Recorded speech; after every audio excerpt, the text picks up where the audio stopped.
Hey, welcome back to Hobbies with Jose. I'm Jose Carbajal, and today we've got issues 109 and 110 of Eaglemoss's Build the DeLorean.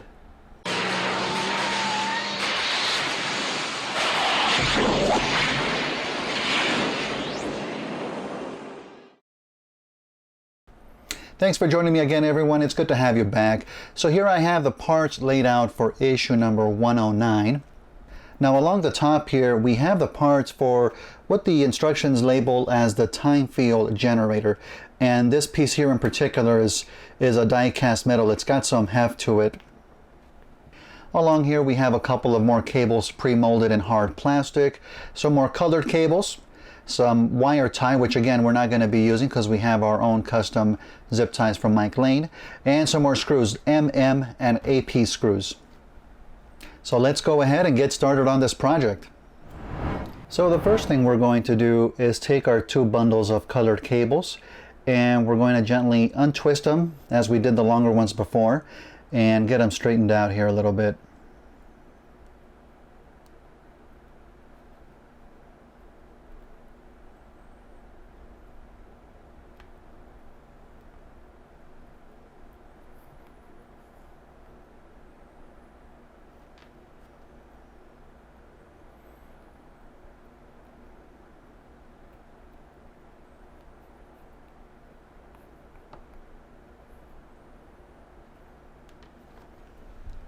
And next we're going to be taking the longer bundle of colored cables, which is 109G, and we're going to be running it along the molded black cable piece 109E. Now they do want us to use the black wire tie to keep these together, which I actually will be using as a temporary solution before I remove it and use Mike Lane zip ties once I'm done with the whole piece. Now they're going to be connecting to the back in this orientation, so I want to make sure that they're properly spaced here.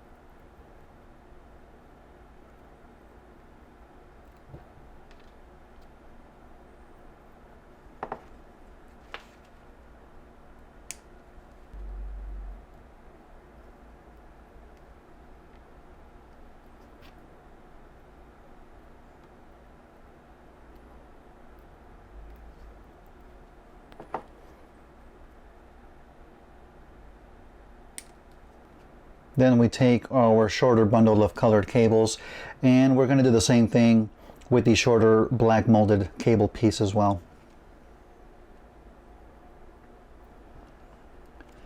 And it looks like on this one the colored cables attach on the other side of the black piece. I want to make sure there's enough space for that.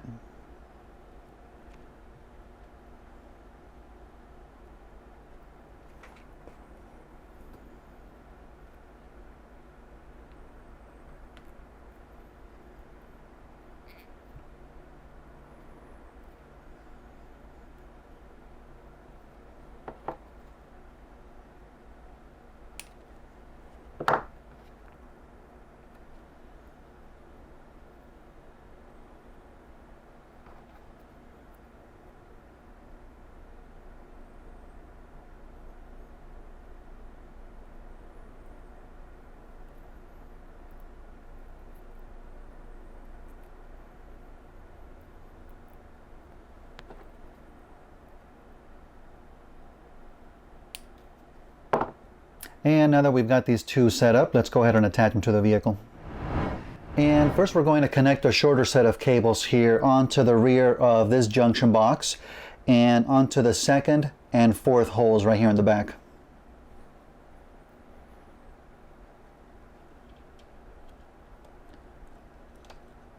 I think it's easier connecting the black molded piece since it's a harder one.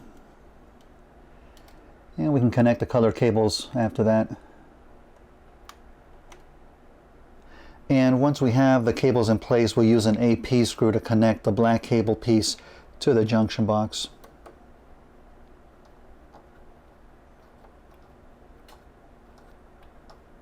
And now we'll connect the longer cables onto the other junction box, and the other side now to the first and third hole here in the bottom.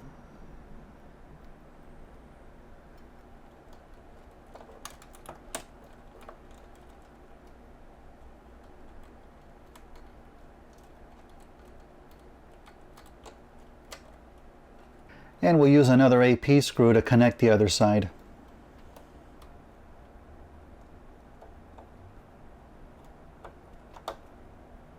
And next up we have our main metal field generator piece. We're going to be connecting to the back here this tiny little black vent plastic piece. If you noticed on the top, it has a flat section that's without the little lines, and that goes towards the top. So it's going to go in just like this. And I don't think you need any glue. It fits in there pretty good. Ultimately, it's going to be going on the vehicle in this section, so that flat section is going to be heading towards the bottom. Now, if we bring it back to the upside down orientation, on the other side, we're going to be connecting this plastic silver piece. Now, if you notice, there's 3 holes on the main unit here, and there's 3 pegs here, but they're not exactly centered. So 2 of them are closer together, and that's your orientation to connect them to the center piece, just like that. And next we're going to be taking the larger silver piece, section 109D, and that's going to be connected right on top. There's 2 screw holes, and there's going to be a little peg that's going to go into the little hole there. Just like that. And we'll be using 2 mm screws here.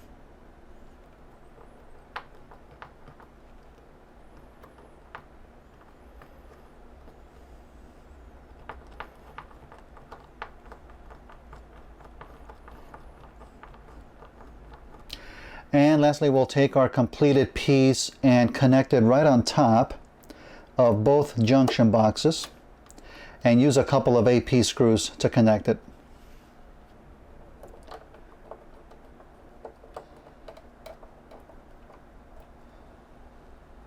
All right, and that's our time field generator piece, fully assembled and attached, another little iconic piece of the vehicle. Let's go ahead and move on to issue 110. So here we have the parts for issue 110, and honestly there's not a lot going on here. I think this is going to be a quick one. We really just have the parts for our spare tire and our windshield wipers and some screws, and that's really it. Now, an interesting thing to note about this issue is that it also came with some rubber bands here that aren't listed in the book. So I had to look them up online, and interestingly enough, they're replacement bands for the engine, which is actually kind of amazing because about a month ago, one of mine snapped off. So obviously Eaglemoss knew this was an issue, and they decided to provide us with some replacements. One of the things to note though is that these are rounded, the replacements here, and the original ones are kind of square. They've got their edges on them. I don't know what needs to be undone or removed to put these back on, so I might not even be using these. I might just live with it. I'm not sure, but I'll probably just take a look at this off camera or maybe in another video. Who knows? But with that said, let's get started on this piece here. Now we're going to start with the spare wheel section number 110C and inserting it into the tire itself. It has the printing on both sides, so it doesn't matter which way we put it in. It goes in just like that. And then we turn it over and we put the rim right on top by aligning the screw holes.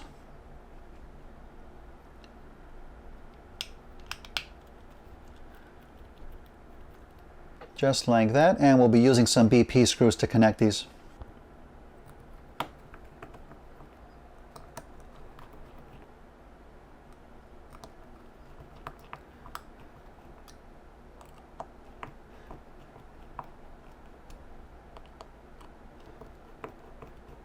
And next we have our tiny washer piece number 110E. We're going to insert it right into the center here.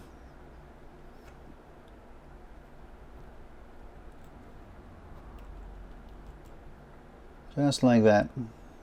And we'll cover that up with the central plug number 110F.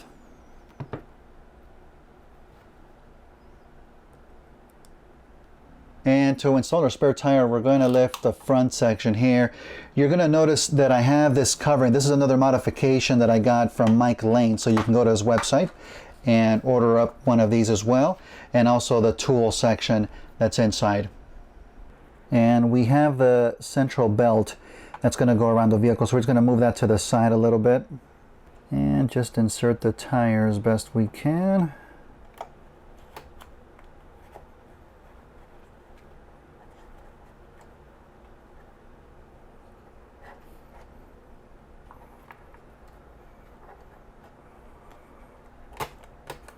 And once we have it in, we can go ahead and tighten up that little central belt. And once we have the tire properly installed, I'm going to put my cover back on top.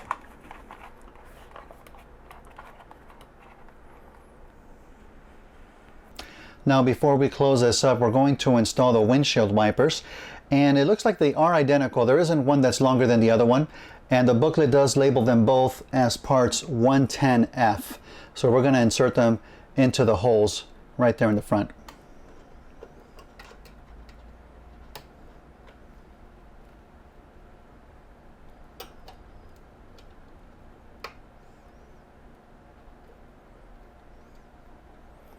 And then we just close it up.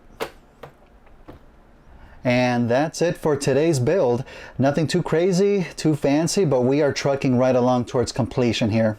Thank you so much for joining me again, everyone. And if you like what you saw, feel free to hit that like button, subscribe to the channel, hit that notification bell. And if you haven't noticed, I've added some new social media accounts that you can follow me on that are on my banner, so you can feel free to do that as well. I'll see you on the next one. Take care.